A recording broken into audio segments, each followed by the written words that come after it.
A very good morning. Today is 28th August 2020. Today in this video we will be having a discussion of the Hindu editorial page.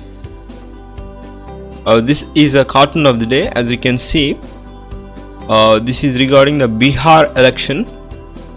The figure which shows that person, Ram Vilas Paswan, who belonged to LJP party, is dwindling on the wall on which side he should go. This is what the political scenario of Bihar. Before I begin, I welcome you all to Wi-Fi Study Karo, where I do daily editorials, some of the job updates, interesting facts, technical glitches. So if you are first to my channel, I request you all to subscribe so that you will not miss any further updates. There are 4 articles to be discussed in today's discussion. The first article is regarding the contempt power, that is on Prashant Bhushan, who was found guilty by the Supreme Court of India. So the public confidence in the judiciary is strengthened not by the resort to contempt power but by orders and judgment. This article is penned by the Vice Chancellor of Nalsar University, Hyderabad. The lawyer and social activist Prashant Bhushan conviction with a Godspeed for the contempt of court had revived the debate on the relevance of contempt law in a modern liberal democracy. The Supreme Court of India has said that his tweets, 2 of them, has undermined the dignity of the authority of the most powerful court and have the effect of destabilizing the very foundation of Indian democracy. So this controversial judgment may be technically and legally correct, but has it enhanced the stature of the court? Is it a right to punish the critics of the judiciary in the name of the people? Should civil contempt be given more importance? And what reforms should be introduced in the criminal contempt?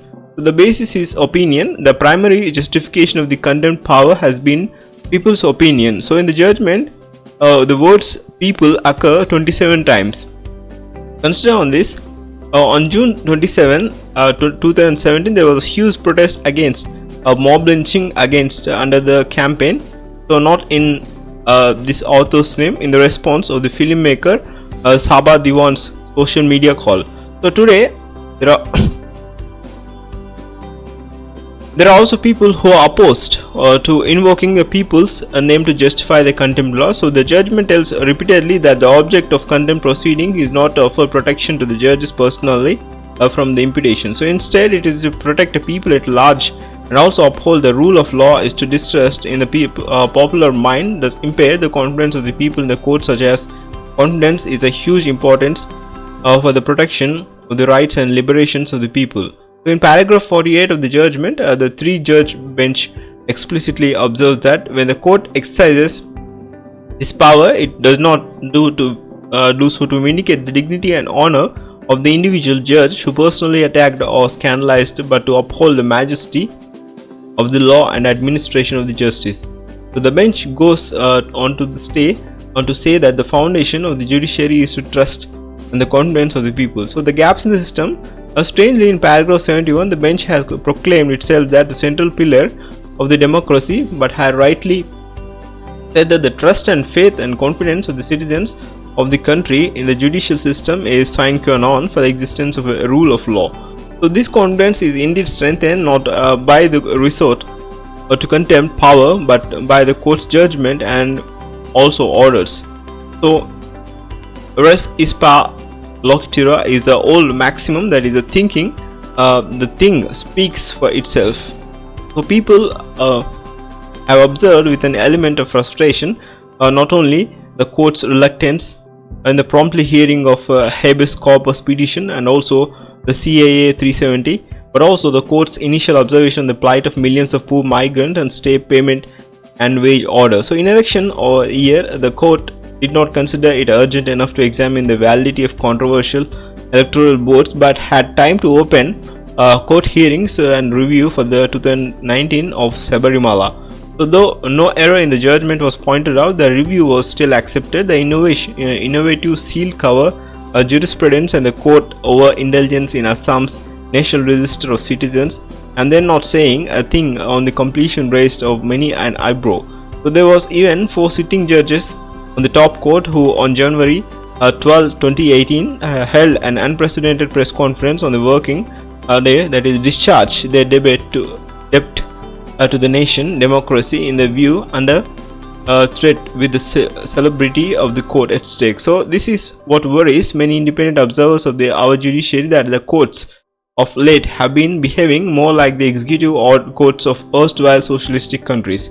The only major assertion of the judicial independence is the recent past, the quashing of President's rule in Arunachal Pradesh and the National Judge Appointment Commission judgment, that is 2015, where the court struck down the constitutional amendment and the NJ Act in 2014.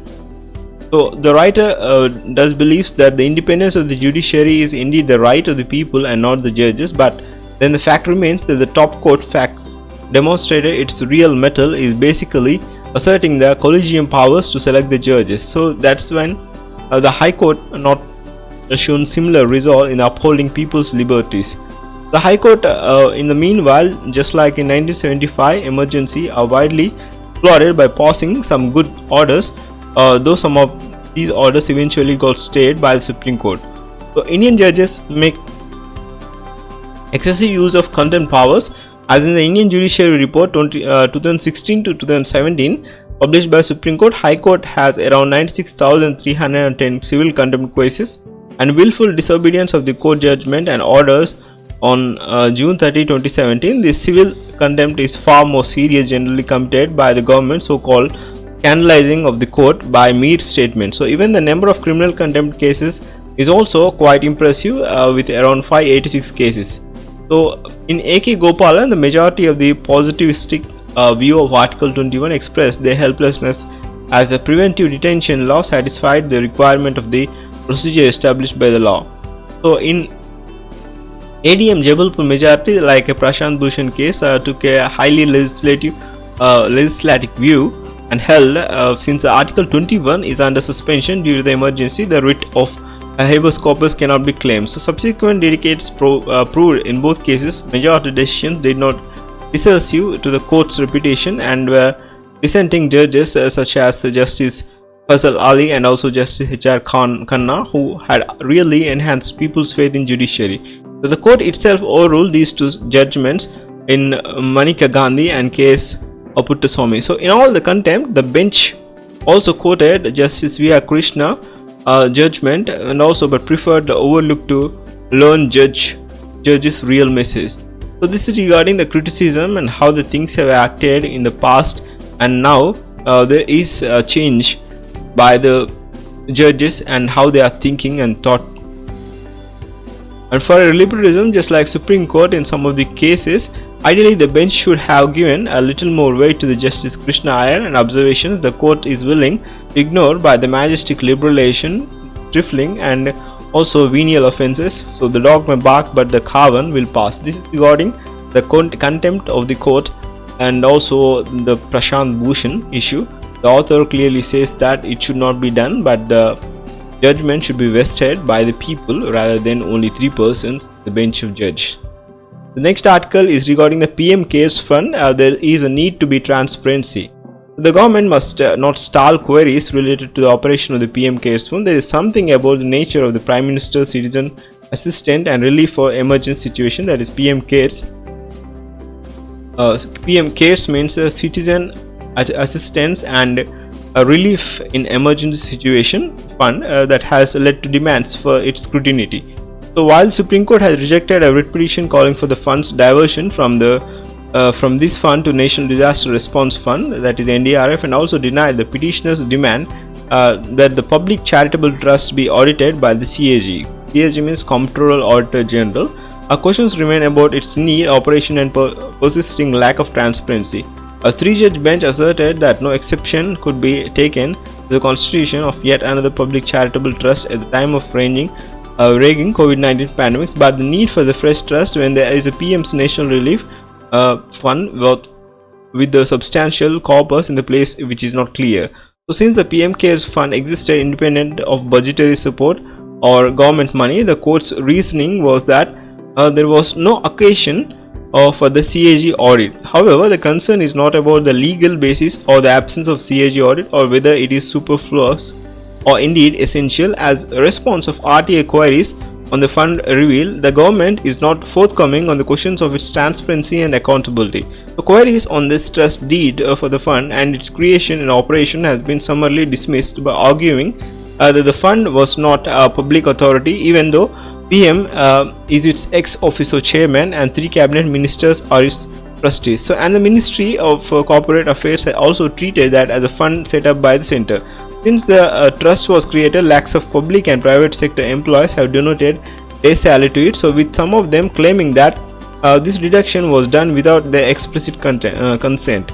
So many public sector unit and also corporate entities too have made donations because of the proviso allowing uncapped corporate donations that would qualify as a corporate social responsibility expenditure. So earlier, a government panel has rightly suggested that the double benefit of the tax exemption would be a regressive incentive. Thus far, the exact amount of donations and a clear breakthrough of the expenditure from the fund have not been provided. A part of the announcement in the May, that is 31,000 crore have been sanctioned for to be spent on the ventilators, migrant workers welfare and also vaccine development. So states have led to a response to the COVID-19 and the resources have increasingly been stretched by the continuing rise in the infections and deaths, or crossed the around 2.8 million and also 54,000 mark respectively. So at the very least, RTI requests that seek to understand how funds are being received and how they are being disbursed so far should be seen as a legitimate. Also, more needs to be done by the government to publicize donations to more accountable NDRF, which allows for the transfer of funds to the states. So this is regarding the fund. Also, some of the transparency to be needed on PM CARES fund. The next article is regarding the data power on BJP and also Facebook. So there is some allegation that Facebook is run by the BJP. India cannot allow the nexus between the influential gain and powerful politicians. The investigate report by the Wall Street Journal last week had raised troubling questions about whether Facebook, the world's largest social media, goes easy on a hate speech violation by BJP leaders as well as on the right side of the ruling party. So the journal story specifically refers to the case of BJP's Telangana MLA T. Raja Singh, who say it has been not yet been removed from the Facebook despite his controversial posts about Muslims that were found to be in the violation of its own rules and also deemed dangerous. So elsewhere, Facebook reportedly does remove people with such a profile as a problematic action from the platform. The radio host Alex Jones and also Nation of Islam leader, that is Louis Farrakhan, are examples. In this case, the supported reason for not acting against Mr. Singh is more problematic than the lack of action itself. So further, the journal's report goes on to say that Ms. Ankida's Facebook Public Policy Director of India was against taking these posts down as well as those 3 others. So she reportedly told her colleagues that punishing violations by the politicians for Mr. Modi's party would affect the company business prospects and also the country. So this was a statement given by the Public Policy Director of India of the Facebook. So this is the statement: punishing the violations by the politicians from Mr. Modi's party would affect the company's business prospects in the country.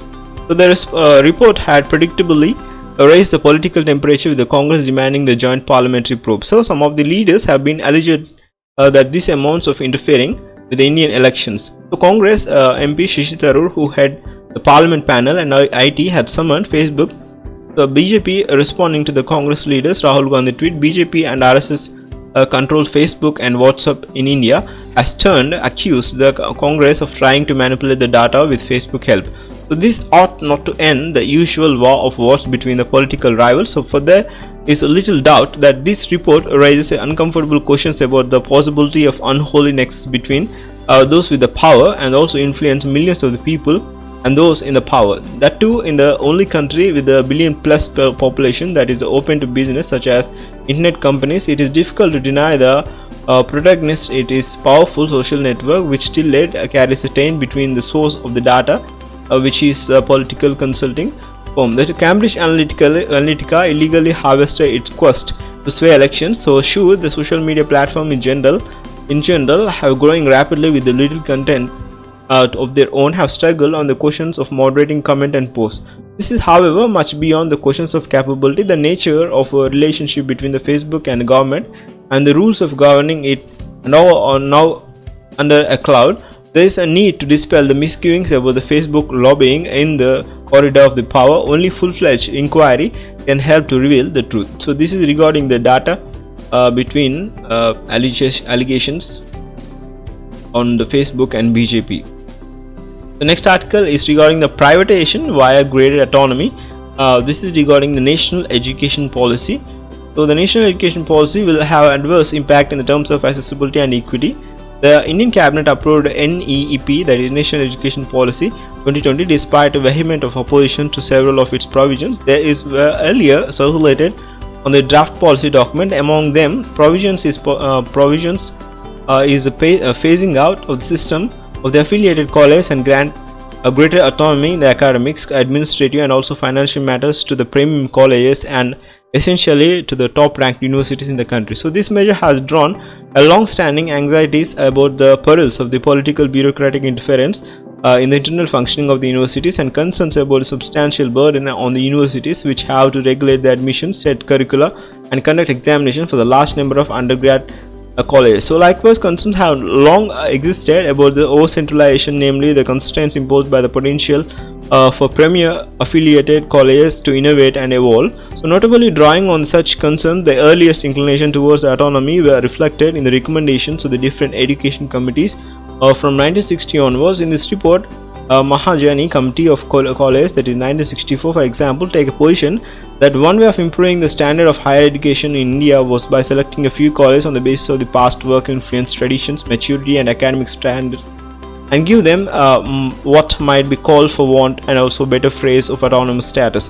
So the perils of autonomy, even while solutions of apprehensions about the over-centralization were being discussed by stakeholders, these came to be used as successive governments to build a case for the model of graded autonomy. This model has adverse ramifications for accessibility, equity and quality of the higher education sector. In the recent decades, a form of policy discourse it has clearly developed in which the dominant opinions have hold the state cannot be expected to pay for education of all. So correspondingly, there has been a serious lack of development of educational infrastructure to meet the rapidly increasing demand for the higher education. In response to the widening gap between the demand and the supply for education, successive governments have pushed through the measures that largely allowed the greater penetration of the private capital and higher education, and also corollary, the president declined the per capita government allocation of the funds towards education. Consequently, the private college universities have grown in number. There has been a rapid expansion and of open distance learning education. So in a line with these developments, recommendations of these recent education commissions have promoted the already existing unreal or unequal structure of funding the higher education and perpetuated the prevailing hierarchy of the higher education along the line of centers of the excellence or metropolitan central government funds universities, funded universities and provisional central government funded universities, regional universities and college funded by the states government, etc. The National Knowledge Commission 2005 stated that undergrad colleges are constrained by their affiliated status. The problem is particularly acute for undergrad colleges, that is for good for the both teachers and students are subjected to the convoy problem insofar they are forced to move to speed and slowest. So in fact, the design of the course and examination need to be flexible. Rather than bringing low grade affiliated college at a par with the premium college, recent commission have high powered committees have taken projecting and relatively equitable funding from the central or state government, common syllabi and evaluation systems, standardized teachers recruitment rules, etc. and fetters. In turn, the dominant policy discourse vocally propagates the graded autonomy for better performing higher education institutions, in which the academic excellence can be supported through grant of special funds, whilst allowing greater power to such institutions to grant degrees, start a few new self-financed courses, decide on the fee structure, hire and fix the pay of non-tenured teachers of independent and also regulatory authority, etc.